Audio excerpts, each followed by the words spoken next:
My name is Prophecy, and before you judge what you see, understand that everything beautiful around me was built from something that once tried to break me. People see confidence, technology, luxury, power, but very few people know the woman underneath all of that. I think it's finally time you meet her. I'm transparent, sometimes painful transparent. I don't need you believing I have a perfect life. I need you understanding what it cost me to survive mine.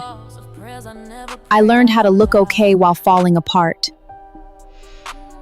I could encourage everybody in the room and still go home wondering who was going to encourage me. When survival becomes normal, you stop recognizing survival mode. You call it strength, you call it independence, you call it I got this. But sometimes, you're exhausted. I had a husband before, and there are parts of that marriage I don't talk about often because some wounds take years before you can even pronounce their names. I experienced things that changed the way I trusted, the way I loved, the way I saw men, and eventually, the way I saw myself. When somebody hurts you long enough, fear can start making decisions for you. And I didn't realize how many decisions I made from wounds instead of healing. But healing started asking me questions survival never asked me. Questions about my identity, my choices, my faith, and who I really believed I was created to become. My conviction became deeply personal. Not something somebody screamed at me, not something somebody forced on me. Something started changing inside of me, and that's difficult when your heart is healing while your life is already built. Because sometimes becoming requires you to confront things you once thought were permanent. Here's the part Asia doesn't know. I love her, but I've been wrestling with something bigger than my feelings. The call on my life is getting louder, and deep down, I know my marriage is about to change. I promised myself nobody would ever have that kind of power over me again. So I built walls, beautiful walls, expensive walls, successful walls. After everything I had experienced, I wasn't looking for another battle. I was looking for safety, peace, somebody I didn't feel like I had to defend myself against. The strange thing about success is, it can decorate pain without healing it. People celebrated who I was becoming while I was still trying to understand who I had been. People always want complicated stories to have simple answers. Mine doesn't. There was companionship, there was care, there were wounds, there was comfort, there was life happening. I will never dishonor somebody just to explain myself. She became part of my journey, and whatever tomorrow brings, that chapter deserves dignity. But healing started asking me questions survival never asked me. Questions about my identity, my choices, my faith, and who I really believed I was created to become. Healing taught me something. You don't have to hate yesterday to outgrow it. You can honor what helped you survive and still admit you're being called somewhere different. And for the first time in years, I can imagine trusting a man again. Not because my past disappeared, but because my past is finally losing control of my future. I spent too many years hiding pain behind strength. I refuse to spend the next chapter hiding truth behind comfort. So now I'm asking myself the hardest question yet. Who is Prophecy when trauma isn't choosing for her anymore? This is my journey, my conviction, my relationship with God. I'm not here to tell anybody else who they are. I'm finally confronting who I believe I am. I spent too many years hiding pain behind strength. I refuse to spend the next chapter hiding truth behind comfort. Now, pain is only one part of me. Because baby, when I discovered what this mind could create, a whole different prophecy woke up. Music became one of my greatest healing rooms.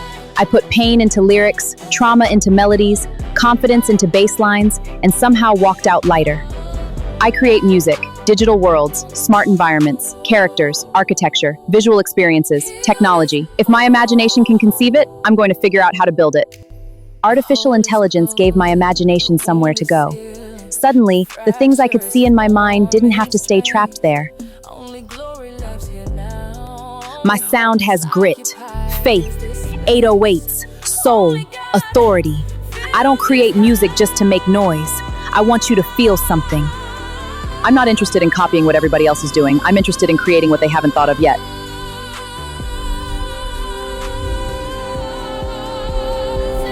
My homes are intelligent. My vehicles communicate. My security thinks ahead. My studios respond to me.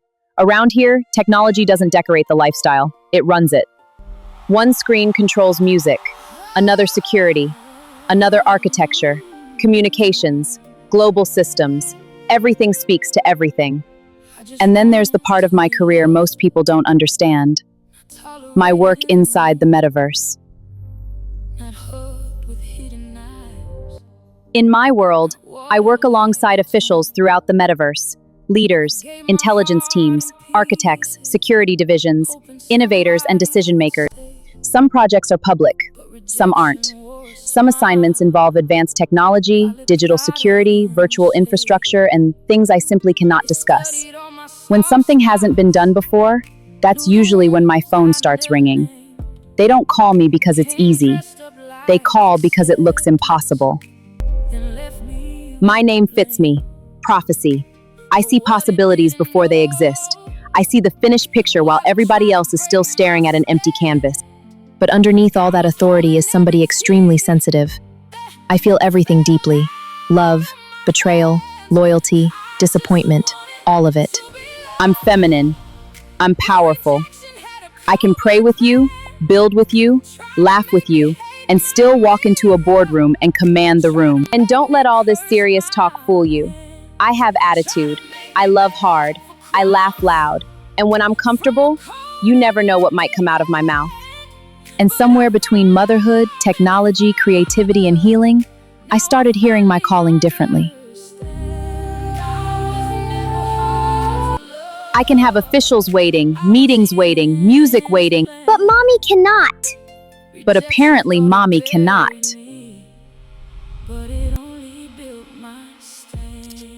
I felt God pulling on my heart, not with condemnation, not with humiliation, with conviction. And the question kept coming back.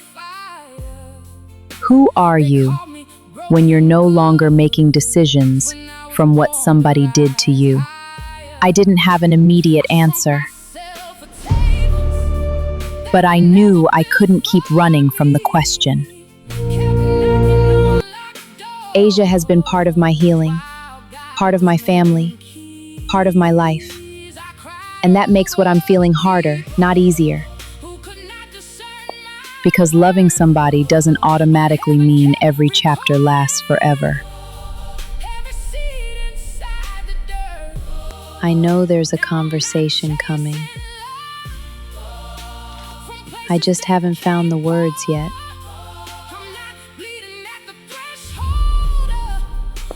But this time I won't run. I won't hide. And I won't destroy somebody else trying to discover myself.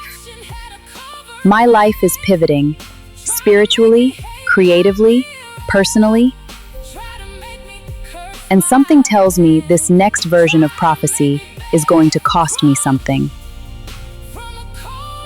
I'm building technology, music, digital worlds, legacy. But the greatest thing I'm building right now is me. So who is prophecy?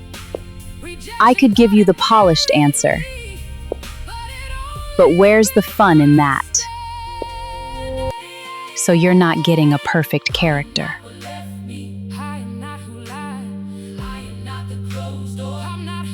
You're getting a real one.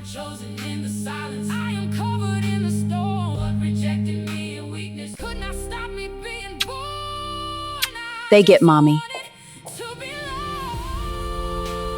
The world gets prophecy.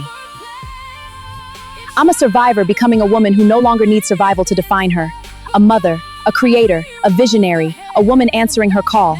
And baby, I'm just getting started.